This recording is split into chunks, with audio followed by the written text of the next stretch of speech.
नमस्कार, राधे राधे। मैं सच्चिदानंद सिंह कुशवाहा।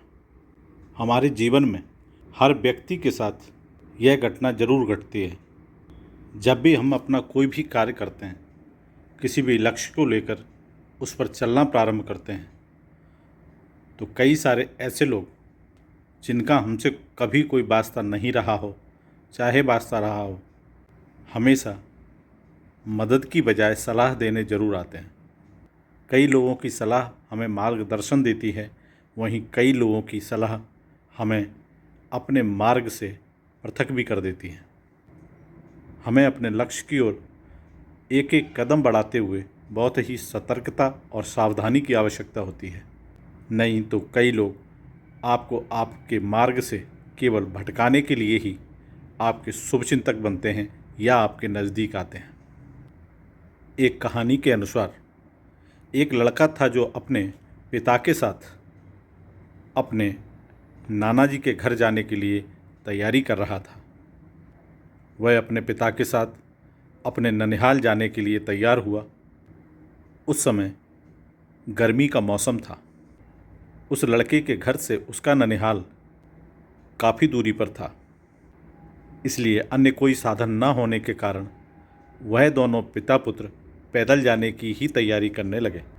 फिर उस लड़के को और उसके पिता को लगा कि यदि हम पैदल जाएंगे तो बहुत ज़्यादा समय बर्बाद होगा।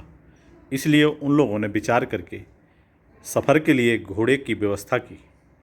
कहीं से एक घोड़ा वह लोग ले आए कि चलो अब इस घोड़े की सवारी करके हम दोनों कम समय में अपने गंतव्य तक पहुंच जाएंगे। वह लड़का, उसके पिताजी और वह घोड़ा तीनों अपने उस सफ़र के लिए निकल पड़े। पिता ने अपने पुत्र को घोड़े पर बैठा दिया और घोड़े की लगाम पकड़कर चलने लगे। पिताजी पैदल चल रहे थे और घोड़े पर उनका बेटा बैठा हुआ सफ़र तय कर रहा था। दोनों उस सफ़र में आपस में बातचीत भी करते जा रहे थे और उस सफ़र का आनंद लेते जा रहे थे। अचानक उसी रास्ते पर दो अन्य यात्री भी आ गए। उनमें से एक व्यक्ति ने घोड़े पर उस लड़के को बैठा देखकर कहा, कैसा फालतू और नालायक बच्चा है। इसके पिता तो पैदल चल रहे हैं और ये मस्त होकर घोड़े पर बैठकर अपने सफ़र का आनंद ले रहा है। घोड़े पर सवार वह बेटा स्वाभिमानी था। उसे उस राहगीर की वो बात चुभ गई। वह बात सुनते ही वह तुरंत घोड़े से नीचे उतर गया और अपने पिताजी से कहा, पिताजी अब आप आकर थोड़ा बैठ जाइए, मैं पैदल चलूँगा। इसके बाद उस लड़के ने अपने पिता को उस घोड़े पर बैठा दिया और स्वयं घोड़े की रस्सी पकड़कर पैदल चलने लगा।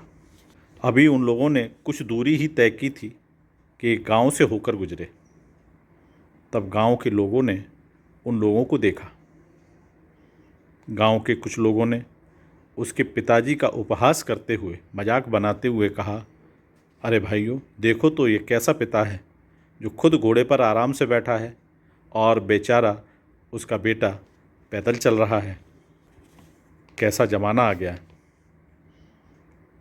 गांव वालों की इन बातों को सुनकर घोड़े पर बैठे हुए उस बेटे के पिताजी को बहुत बुरा लगा। उन्हें अंदर ही अंदर बड़ा कष्ट हुआ और उन्हें लगा कि शायद लोग ठीक कह रहे हैं, मैं घोड़े पर बैठकर सफ़र कर रहा हूँ और मेरा बेटा पैदल पैदल चलकर परेशान हो रहा है। वह घोड़े से तुरंत उतर गए और पैदल चलने लगे। अब दोनों बाप और बेटे पैदल चल रहे थे।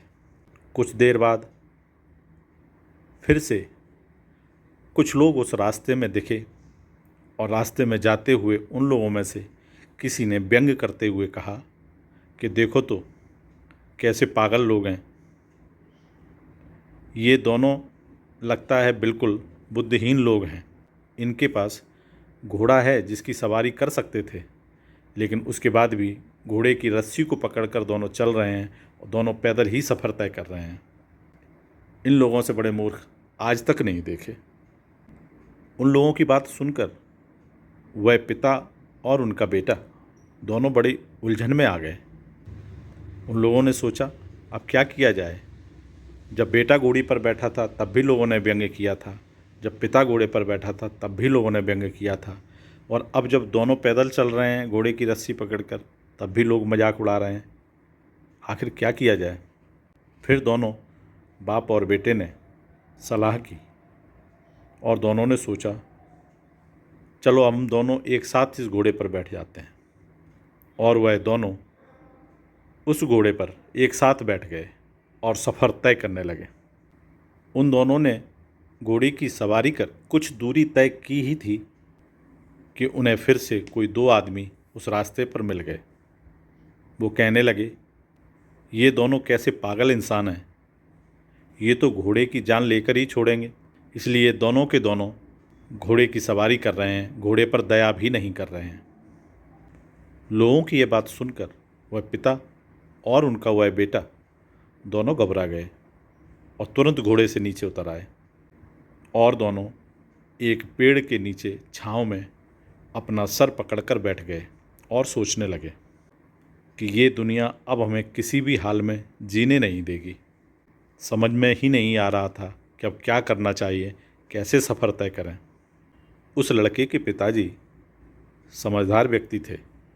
उन्होंने अपने पुत्र को समझाते हुए बोला कि देखो बेटा, आज एक बात अपने मन में हमेशा के लिए गांठ बांध लो कि ज़िंदगी में हमेशा अपने भीतर की आवाज़ को ही सुनिए। यदि बाहर की फालतू आवाज़ें सुनोगे तो यकीनन कभी भी तुम अपने लक्ष्य तक नहीं पहुंच पाओगे, क्योंकि इस दुनिया में आपको आपके लक्ष्य तक पहुंचाने वाले लोगों की बहुत कमी है। लोग आपकी टांग जरूर खींचेंगे, लेकिन आपको सही मार्गदर्शन देने वाले लोग ना के बराबर मिलेंगे। इसलिए हमेशा अपने मन की बात को सुनिए, अपने विवेक से काम करिए, तभी आप सफल हो सकते हैं। यदि आप लोगों की बात सुनकर अपना रास्ता तय करना चाहेंगे तो आप अपने लक्ष्य तक कभी भी नहीं पहुंच सकते। इस दुनिया में आपको हर कदम पर टांग खींचने वाले और आपके मार्ग में अवरोध पैदा करने वाले लोग ज़रूर मिल जाएंगे, लेकिन जो व्यक्ति सफलता प्राप्त करना चाहता है उसे उन रुकावट भरी बातों को साइड में लगाकर ही आगे बढ़ना होगा, तभी आप अपनी मंजिल तक पहुंच पाएंगे। इस कहानी के माध्यम से आप सब तक यही विचार, यही संदेश पहुंचाने का प्रयास किया है कि जब लक्ष्य हमारा है, सफ़र हमारा है, तो विचार भी हमारा ही होना चाहिए।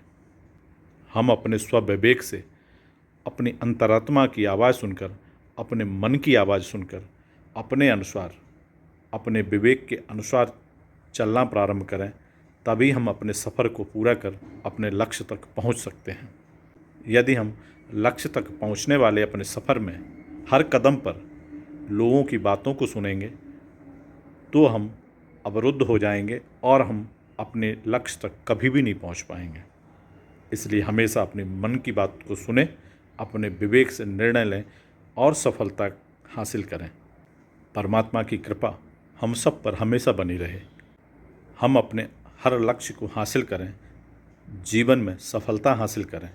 हम सबके जीवन में सुख, समृद्धि, सफलता, संपन्नता और प्रसन्नता प्राप्त हो। इन्हीं शुभकामनाओं के साथ फिर मिलूँगा एक नए वीडियो में। तब तक आप सभी स्वस्थ रहें, हंसते रहें, मुस्कुराते रहें। जय श्री राधे राधे।